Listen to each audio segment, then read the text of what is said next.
गिरदार जोगी पीर धाम से समझेंगे कि कम से कम बैकुंठ जाएं, स्वर्ग नहीं।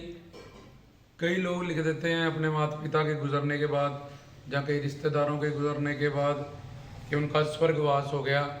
तो वेद शास्त्र ग्रंथ पंथ क्या कहते हैं कि स्वर्ग क्या है। तो जैसे यहाँ पे काम क्रोध लोभ अहंकार की ये दुनिया है, तो माया के जो अधीन है स्वर्ग नरक तक जो देवी देवता हैं, उस स्वर्ग लोक में अगर हम लिख देंगे कि हमारे पिताजी के माता जी के या कोई सगे संबंधी के, तो उस स्वर्ग के राजा इंद्र, जिनमें हम देखते हैं कि जब कृष्ण जी ने उनकी पूजा बंद की थी तो वो पूरे बादलों को लेके पूरे गोकुल धाम को डुबोने के लिए वहाँ पे उनका क्रोध हुआ और उन्होंने चाहा कि सब को डुबो के मार दिया जाए। तो फिर गोवर्धनधारी कृष्ण जी को कहा गया, उन्होंने गोवर्धन को धारण किया और सबकी रक्षा की। तो इसका मतलब इंद्र में क्रोध है, अहंकार है। और अहिल्या गौतम ऋषि की जो बीवी हैं उनके साथ जाके वो दुष्कर्म करता है, तो उसमें काम भी है। तो इसलिए काम क्रोध लोभ अहंकार, तो स्वर्ग के जो देवता इंद्र है, स्वर्ग में 11 स्वर्ग होते हैं और वहाँ के जो देवी देवते हैं मनुष्य गंधर्व, देव गंधर्व, पितृदेव, अजानज देव, कर्म देव, नित्य देव, देव, फिर इंद्र, फिर बृहस्पति, फिर प्रजापति और फिर ब्रह्मदेव। इस तरह से ये 11 स्वर्गों के 11 राजे होते हैं। जहाँ जाके अगर मृत्यु के बाद कोई ज़्यादा पुण्य करता तो वो स्वर्ग चला जाता है, थोड़ी देर के लिए, जितनी देर के लिए उसके पुण्य होते हैं।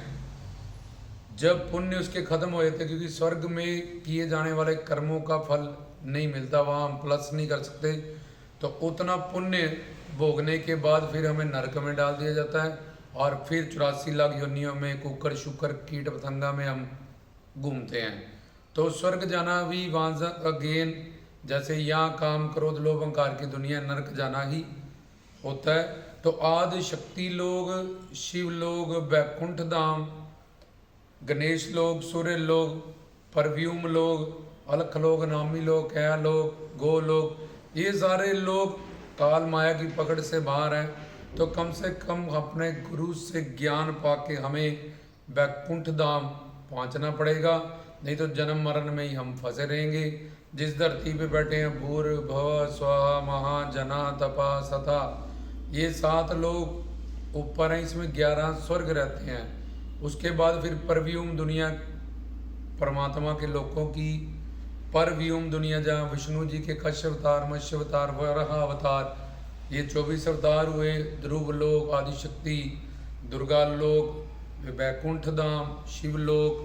तो इसके लिए इन 5 देवोपासना के लिए हमें सिद्ध गुरु चाहिए, ऐसा ज्ञान चाहिए, नहीं तो हम स्वर्ग नरक के चक्कर में ही घूमते रहेंगे। और स्वर्ग को ही अगर अपनी मंजिल रख लेंगे तो बाद में नरक भोगना पड़ेगा और फिर कीट पतंगा कुकर शुकर जोनियों में ही हमें असीम मात्रा का दुख सहन करना पड़ेगा और हमारा मानव चोला व्यर्थ हो जाएगा। तो स्वर्ग में किए गए कर्मों का फल नहीं मिलता और स्वर्ग कुछ देर के लिए होता है, जितनी देर तक पुण्य हमारे क्षीण नहीं होते। और स्वर्ग में जाते ही बता दिया जाता है कि सिर्फ तुम इतने दिन के लिए या महीने के लिए यहाँ आए हो। उस पुण्य क्षीण होते ही, जैसे 1 लाख रुपया धीरे धीरे खर्च लिया तो आप बैंक के पास जाओगे, बोलेगा कुछ नहीं है। जैसे 5 साल की सरकार है, अब सरकार नहीं है तो उसको रिटायर कर दिया जाता है, प्रधानमंत्री को रिटायर। इस तरह ही पुण्य के क्षीण होते ही हमें फिर नरक में, कि अगली बार उस स्वर्ग के चक्कर में ना रहे, गुरु बन के ज्ञान प्राप्त करें। कम से कम बैकुंठ धाम जाएं, परव्यूम लोक जाएं, माया की दुनिया से परे जाएं और इस जन्म मरण से निकलें। और फिर इस संसार के भवसागर में 3 ताप, 3 शरीर, 5 विकार, 5 कलेश, इतने जो अंडज ज्वेरज उद्भव स्वेद 4 खानियों का दुख, आदि देवी खाद भौतिक आत्मिक दुख, इन सब से बचने के लिए हमें कम से कम स्वर्ग नरक के आगे की परव्यूम दुनिया में जाना पड़ेगा। सतगुरु से ज्ञान प्राप्त करें और अपना लक्ष्य कम से कम बैकुंठ धाम का पर भी हम लोग का इन माया के लोकों से जो परे लोग हैं वहाँ का बनाएं। इसलिए स्वर्ग भी नरक है, स्वर्ग में जाने वाले भी वेद शास्त्र ग्रंथ कहते हैं वंश के नरक में ही जाते हैं और फिर अंत पछतावा ही उनके पास रह जाता है। तो ये था स्वर्ग और वैकुंठ धाम में फ़र्क, जो जहाँ हमें जाना है, जहाँ काम क्रोध लोभ अहंकार नहीं, जन्म मरण नहीं है। तो ये सब पवित्र लोक हैं जो भी। तो इसलिए जो लोग लिखते हैं कम से कम वैकुंठ वास, गुरु से ज्ञान पास करके अपनी मंजिल, अपना टारगेट वैकुंठ धाम का बनाना चाहिए। जब जितने भी ये माया के परे लोग हैं उनका बनाना चाहिए, नहीं तो ये मानव चोला व्यर्थ हो जाएगा। हीरा जन्म जुए की तरह जुए में हार जाएंगे और फिर सिर्फ पछतावा ही हमारे हाथ रह जाएगा। रामदास की तरफ से सजरदास।